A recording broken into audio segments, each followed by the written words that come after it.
खूप सुंदर तुम्ही या रेवा महेश्वरी बॉर्डरला रिस्पॉन्स देत आहात. आज मी तुम्हाला सांगणार आहे महेश्वरी इतकी महाग का आहे.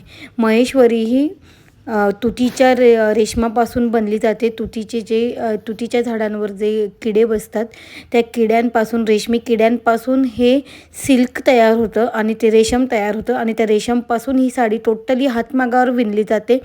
जरीचं काम असणारी कॉटन बाय सिल्क फॅब्रिकमधली अतिशय सुंदर आणि ओरिजिनल हँडलूम महेश्वरी असते. कारागिरांना विणकाम करायला बराच वेळ जातो. पूर्ण धागा हाताने विणलेला असतो आणि प्युअर तुतीच्या रेशमापासून बनलेला असतो. त्यामुळे महेश्वरी ही महाग जाते. पूर्ण जरीमध्ये याचा पल्लू, बुटी बघू शकता तुम्ही आणि बॉर्डर अतिशय सुंदर अशी पूर्ण जरीमध्ये जाते.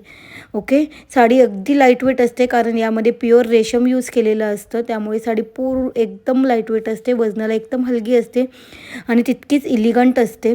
अहिल्याबाई होळकरांनी सुरू केलेला हा राजघराण्यासाठीचा पॅटर्न नक्कीच रॉयल असणार आहे. त्यामुळे ही महेश्वरी थोडीशी महाग असते. तुम्हाला कसे वाटले कलर्स नक्की कमेंट करून सांगा आणि जो कलर आवडतो आहे त्याचा स्क्रीनशॉट घेऊन बुकिंग नंबरला व्हॉट्सअप करू शकतात. आपण यावर सुंदर अशी वुमन्स